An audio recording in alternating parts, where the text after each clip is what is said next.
भारतीय सैन्य दलाचं आणि भारताचे प्रधानमंत्री माननीय नरेंद्र मोदीजी यांचं सर्व मिळून मनपूर्वक अभिनंदन करूया। अतिशय प्रिसिशन पद्धतीनं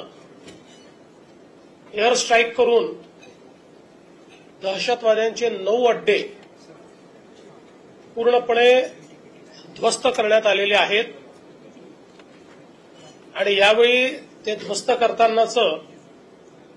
संपूर्ण शूटिंग अवेलेबल असल्यामुळे कोणाला पुरावा मागण्याकरता स्कोप देखील राहिलेला नाही आणि मला असं वाटतं की सर्व भारतीयांकरता अभिमानाचा असा हा दिवस आहे की आमच्यावर झालेला हल्ला हा भारत सहन करणार नाही, तर भारत